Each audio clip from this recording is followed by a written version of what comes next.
Bonsoir. Alors ce soir encore, finalement, nous ne sommes pas samedi, nous sommes dimanche. Parce que j'avais dit que je ferais ça tous les samedis, mais voilà. Il y a que les non-poètes qui ne changent pas d'avis. Donc, je j'ai là aussi proposé à des personnes de me proposer des textes. Donc je vais découvrir avec vous, en même temps que je vais lire, ces textes. Parce que c'est une des choses que j'adore dessus tout faire. C'est de découvrir des textes en les lisant, figurez-vous. Alors je dis pas qu'il faut pas les étudier, hein, normalement c'est ce qu'on recommande, mais voilà, un de mes exercices depuis longtemps, c'est de prêter ma voix, de prêter mon interprétation aux textes des autres, et aussi par exemple de les découvrir au moment même. Et d'abord joyeuse Pâques, euh, sont autant les jours de la Pâque juive de Péchois que de la Pâque pour les chrétiens, et bonjour à tous les autres évidemment, parce que évidemment, toutes les religions sont là, non pas pour nous diviser normalement, mais pour nous unir. Et nous devrions justement aller même par-delà les religions et tous les systèmes de pensée, évidemment. Alors, je tiens aussi à vous dire que la boutique Maestrom continue d'être fermée. Donc, de mardi, en Belgique, dans 2 jours, on va sans doute nous annoncer la prolongation du confinement, ce qui est tout à fait logique dans la logique qui a été instituée. Nous verrons bien quelles nouvelles règles vont être édictées. Euh, mais quelqu'un me faisait remarquer que c'était intéressant de voir que par exemple, que des grandes surfaces puissent encore vendre des livres, les grandes surfaces où les gens vont chercher à manger, alors que des librairies toutes petites, moyennes ou plus grandes, elles ne peuvent pas le faire pour le moment de façon directe. Donc nous avons mis en place et un système de vente sur Internet de nos propres livres, pour tenir un peu le coup, parce que ça va vraiment être très très dur pour nous tous, libraires et éditeurs. Et, euh, et vous pouvez aussi envoyer un message à la librairie Maestrom, à l'adresse mail. Les infos sont sur le site Maestrom, www.maestromrevolution.org. Et nous faisons dans la mesure du possible soit des envois postaux, soit de l'acheminement à domicile avec nos volontaires. Et voilà, il y a une liste qui est sur notre site, il y a un article sur le sujet où il y a un PDF téléchargeable. Voilà, ça c'était ce que j'ai jamais fait un peu d'information dans ces vidéos, donc j'en fais quand même. Maintenant, place à la poésie.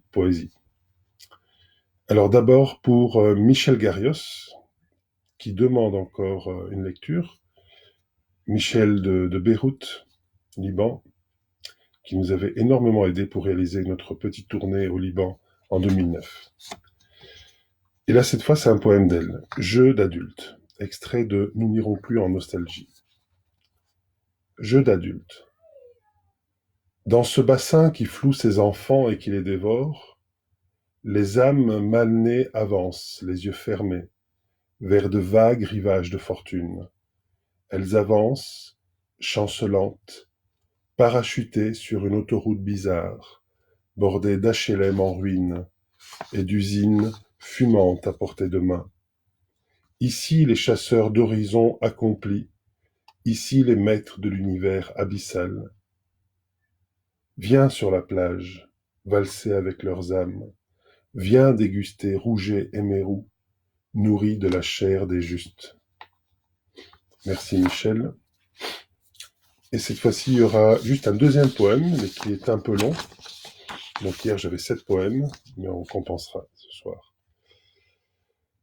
Alors, c'est pour Ludivine Joanneau, qui est entre autres bibliothécaire à Braine-l'Alleud, en Belgique, et qui fait énormément pour la diffusion de la poésie dans sa bibliothèque et sur le site internet de sa bibliothèque. Donc merci aussi Ludivine pour ton regard, tes regards, pour ta présence aussi durant le festival. Donc merci Ludivine. Donc ici c'est pour Ludivine Joanneau, elle a choisi Droit de regard sur les idées de Gerasim Luca. Donc je vais le lire à ma façon. Gerasim Luca avait une façon toute particulière de lire, qui est inimitable. Dans une des régions les plus raréfiées de l'esprit, où je campais au pied de la lettre, à une attitude de nul-pied, plane, un petit nombre, d'idées très particulières, qu'il eût été dommage de ne pas saisir au vol de mes distractions. Je faillis ne pas les apercevoir tant elles étaient creuses au milieu d'oublis et de vertiges sans nom. L'une d'entre elles attira notamment mon attention, non pas pour la beauté de sa démarche, d'une distinction certaine, mais à cause de ses yeux longs et minces que j'ai pris pour des antennes de sauterelles. Je me penchai, alors, et reconnus une de ces idées à capuchon vert, qui prennent les hommes au dépourvu. Elles ne sont pas égarantes, au contraire, mais le traitement qu'elles font subir aux penseurs est si étrange qu'il faut décrire en détail le dispositif destiné à les captiver. La paupière du milieu, car elle en a plusieurs, est inclinée en arrière, à la base, en sorte qu'elle se trouve tout contre la paupière supérieure et lui est particulièrement accolée. Deux paupières latérales sont réunies sur la moitié de leur longueur, de manière à former comme une fourchette dressée en l'air. C'étaient les extrémités effilées de celles-ci que je pris pour les antennes d'une sauterelle. La prunelle encapuchonnée s'appuie sur elle. Ainsi, tout l'œil de l'idée se présente dans la position inverse du regard. Il semble également en veilleuse, car il ne s'ouvre que rarement.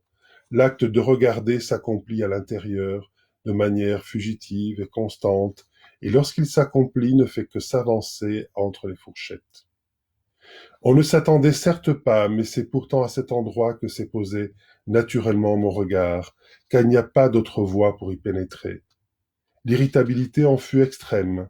Même le souffle d'une pensée ou un minuscule battement de cœur le font se retirer à l'intérieur, comme mu par un ressort, entraînant le regard du penseur et obturant encore plus la lourde trappe mentale.